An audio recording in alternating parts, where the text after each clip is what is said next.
মানুষ আমাদেরকে নিয়ে এত ট্রোল করতো যে এই ছেঁড়া প্যান্টগুলো দিয়ে কি করছেন। এতটা উপহাস সহ্য করেছেন কিন্তু ভেঙে পড়েননি। একসময় এই উপহাসেই জিত পেয়ে বসে। আমরা চায়না একটা ফেয়ারে গিয়েছিলাম, সেখানে 7 দিনের মেলা, 3 দিনে আমাদের সব প্রোডাক্ট শেষ হয়ে গেছে। এখন তার উপলব্ধিটা আপনার চিন্তায় ধাক্কা দেবে নিশ্চিত। আসলে ডাস্টবিনের ময়লাগুলোকেও টাকায় রূপান্তর করা যায়। তিনি কি এমন করেছিলেন যে কারণে তার উদ্যোগটা এভাবে বদলে গেল? চলতি আশা পূরণের গল্প।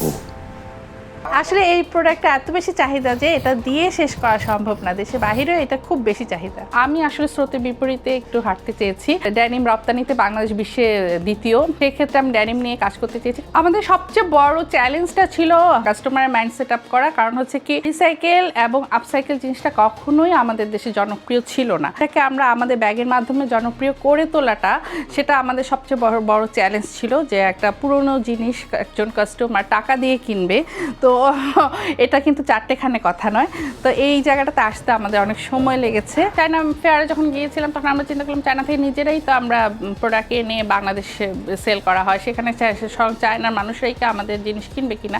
তখন আমরা দেখলাম না, 7 দিনের ফেয়ারের 2 দিনেই আমাদের মোটামুটি স্টক আউট হয়ে গেছে। তখন সেটা আমাদের জন্য ছিল খুব বড় অনুপ্রেরণা এবং ওখান থেকে আমরা কিছু অর্ডারও পেয়েছি। প্রথম দিকে যখন আমরা বাতিলকৃত প্যান্টগুলা দিয়ে শুরু করলাম, নিজেদের ওগুলা দিয়ে কাটিং করলাম, হ্যাঁ, এটা বাসার মানুষরা তো ভালোভাবে নিচ্ছিল না, স্বয়ং আমার মাই ভালোভাবে দেখছিল না জিনিসটা, যে মেয়ে ইউনিভার্সিটি থেকে এসে এগুলো প্যান্ট কাটাকাটি করছে। আর হচ্ছে তারপরে আমরা যখন প্যান্টটাতে একটা সুন্দর রূপ দিলাম এবং মানুষের কাছে এটা জনপ্রিয় হয়ে উঠলো, এখন আমার আম্মু অনেক পছন্দ করে। ফেয়ারগুলো করতাম বাংলাদেশের ভেতরে, আমাদের স্টলের সামনে দিয়ে যাচ্ছিল আর সবাই হাহা করে হেসে হেসে শেষ হয়ে যাচ্ছিল যে এই দেখ দেখ দেখ প্যান্টটা। হ্যাঁ, এরকম আমরা প্রচুর শুনেছি, প্রচুর ট্রল শুনেছি। কোনো বাংলাদেশে কোনো এরিয়াতে এটা বলছে ফেরা ফাটা জিনিস, আরেক জায়গায় বলছে যে এটাই হটকেক, বা এবং বিদেশের এটা তো খুবই ফেমাস।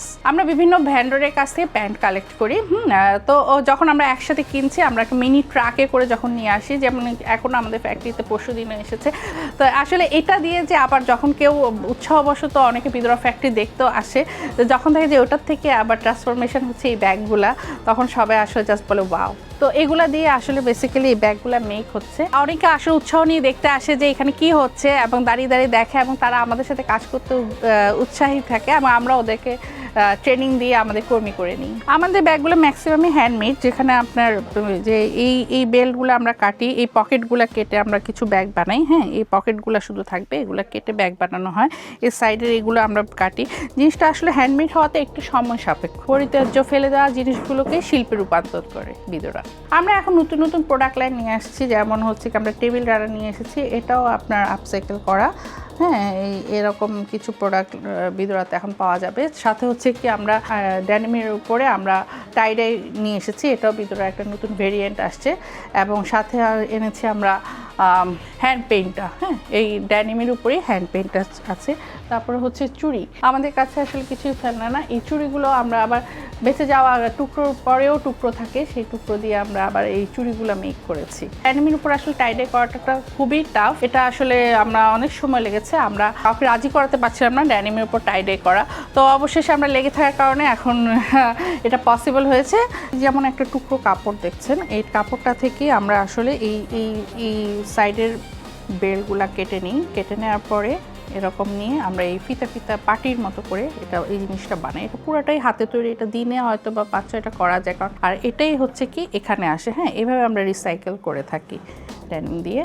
আর আপসাইকেলিং, তো এটা হচ্ছে কি আমরা আপসাইকেল করছি এরকম, মানে একটা ড্যানিমকে, পুরনো ড্যানিমকে দিয়ে আমরা আবার নতুন করে আরও কিছু জিনিস অ্যাক্সেসরিজ বা এখানে হ্যান্ড পেইন্ট করেছি। হ্যাঁ, এইভাবে এই জিনিসটাকে আমরা আপসাইকেল করেছি। আমরা আসলে চাই আপসাইকেল ড্যানিম এবং রাজশাহী সিল্কটাকে বাংলাদেশ থেকে বিশ্বের দরবারে নিয়ে যেতে। এখন বাংলাদেশে ড্যানিম এবং সিল্ক এই দুটো নিয়ে আমি কাজ করতে চাচ্ছিলাম। এখন পর্যন্ত বিদরা বিশ্বের 4-5টি দেশে প্রোডাক্ট পাঠাচ্ছে এবং কেউ যদি বাইরে থেকে নিতে চান তারা আমাদের সাথে যোগাযোগ করবে।